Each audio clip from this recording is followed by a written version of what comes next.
dia, queridos. Manhã de quarta-feira e nós começamos mais um dia com a bênção e a graça do nosso Deus.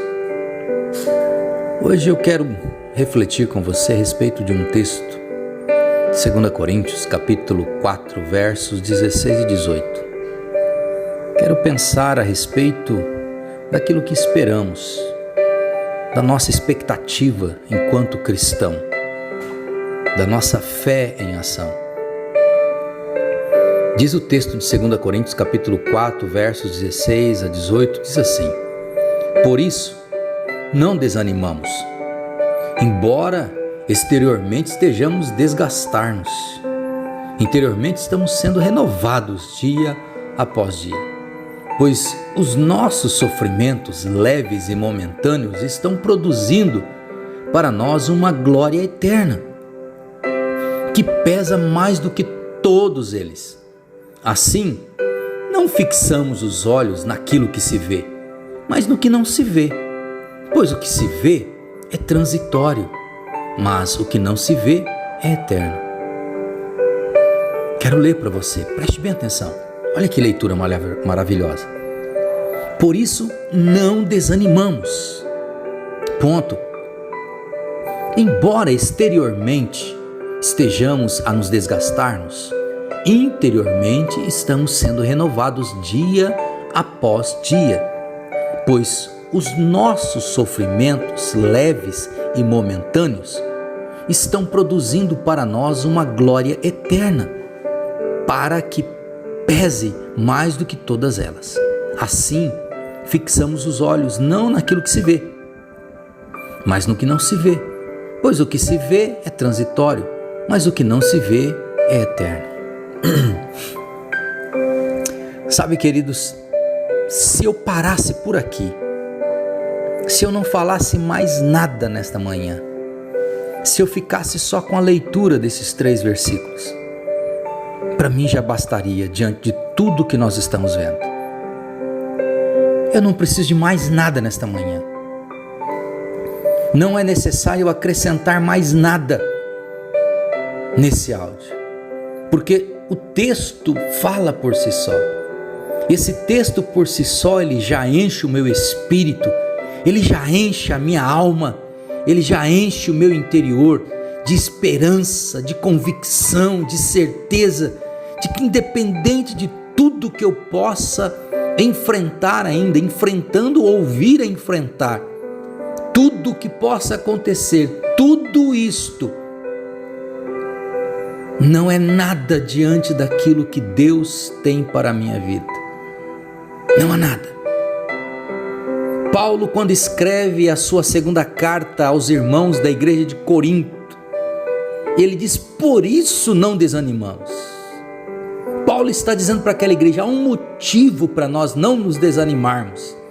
Há uma razão pela qual eu não me desanimo diante de tudo que eu possa estar enfrentando, perseguições, luta, necessidade, humilhação, vergonha. Há um motivo pelo qual eu não desanimo, há um motivo pelo qual a minha fé não se abala, há um motivo pelo qual o meu espírito não se enfraquece, há um motivo pelo qual a minha carne não vence o meu espírito. Sabe qual é?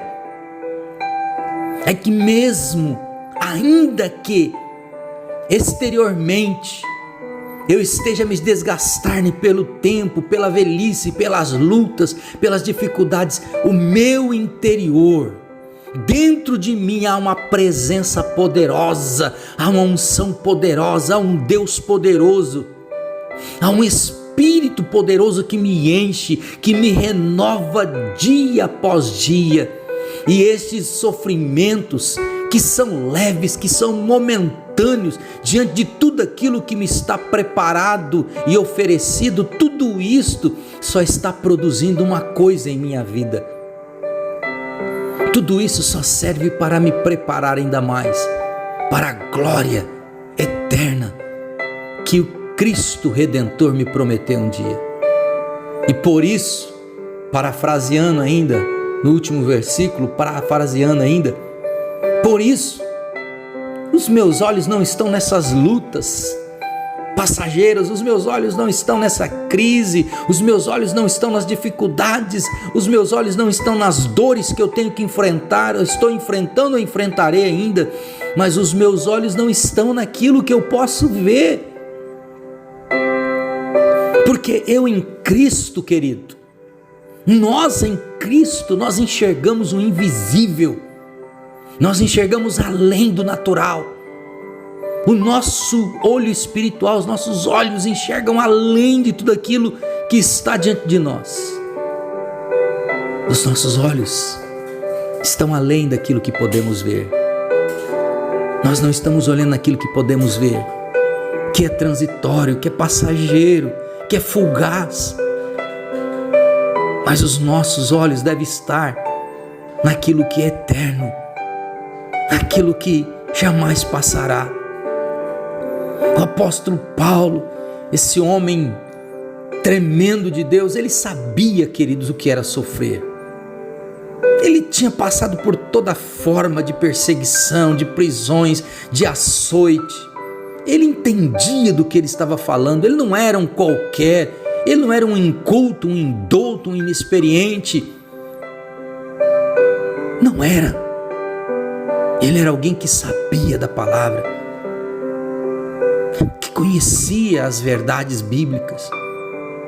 E quando eu ouço um homem desse falando tudo isso, queridos, o meu ouvido se enche de alegria. É tremendo poder ler Paulo escrevendo tudo isso, porque com esta experiência dele eu me encho da presença de Deus, e eu sei que diante de qualquer circunstância, ainda que a vida me proponha sofrimentos, lutas, angústias, não me importa o desdobramento daqui para frente, mas o desânimo não me vencerá, porque embora o meu exterior esteja se desgastando, o meu interior está firmado em Cristo, e ele se renova dia após dia. Eu sei, não sou nenhum nécio da palavra, eu conheço a Bíblia. Paulo conhecia a palavra, Paulo era um homem experimentado na vida cristã, na fé cristã, no sofrimento. Ele entendia do que ele estava falando.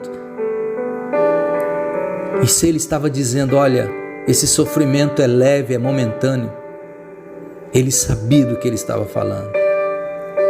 Se ele diz para nós que os nossos olhos devem estar não nas coisas naturais, nas coisas que vemos, e sim nas coisas eternas, espirituais, ele sabia do que ele estava falando, ele tinha convicção, ele experimentou isso.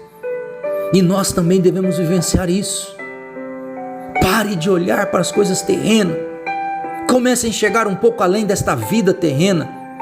Prepare a tua vida para a eternidade, meu irmão. A qualquer momento Cristo pode voltar, a qualquer momento você pode partir desta vida. E como estão as tuas preparações, os preparativos da tua vida para a eternidade?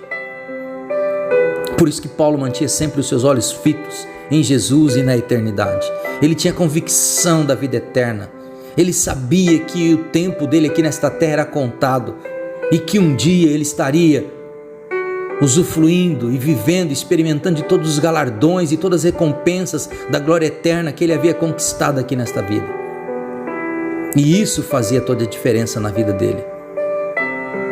E isso fazia toda a diferença na maneira dele enxergar as coisas, dele refletir sobre as coisas. E você? Aprenda com Paulo, porque Paulo aprendeu com Jesus. Aprenda a viver e a voar acima das circunstâncias. Aprenda a enxergar o invisível, a olhar além daquilo que se vê, além daquilo que está diante dos teus olhos. Aprenda a enxergar no mundo espiritual, a ver o Deus que nós servimos e crer nele. Faça isso. Pai bondoso, Deus de glória, Pai celestial, como é bom lhe pertencer, Senhor. Como é bom saber que a minha vida está em tuas mãos e não está nas mãos dos homens, não está nas mãos dos meus inimigos. Como é bom saber que a minha vida não está nas mãos do destino, mas sim em tuas mãos. Deus, eu sei porque nas tuas mãos Nada pode me arrebatar de lá. Eu lhe pertenço, Senhor. Eu pertenço ao Senhor. Eu fui resgatado um dia por um alto preço para servir-te. Não deixe-nos, ó Deus, nem a mim, nem os meus irmãos, a ficarmos focados nas coisas terrenas e passageiras, mas mantenha os nossos olhos, ó Deus, em Ti, no Seu reino, na eternidade, na glória eterna, onde de fato devemos ajuntar tesouros, onde de fato desfrutaremos da Sua santa e poderosa presença para sempre. Ajuda-nos, ó Deus, me ajuda os meus irmãos a não ficarmos focados nessas lutas, nessas circunstâncias. Ajuda-nos, ó Deus, a sermos como Paulo, a não desanimarmos diante das leves e momentâneas tribulação, mas que através do Teu Espírito Santo podemos enxergar, Senhor, que venhamos enxergar a eternidade. Permita-nos, ó Deus, enxergarmos as coisas que vão além dos olhos humanos, além das riquezas fúteis e passageiras deste mundo, que tem dominado os corações dos homens, que possamos olhar, ó Deus, para as coisas que de fato nos importam na eternidade. Assim eu oro, ó Deus, e te agradeço, em nome de Jesus, amém e amém. Deus te abençoe, em nome de Jesus.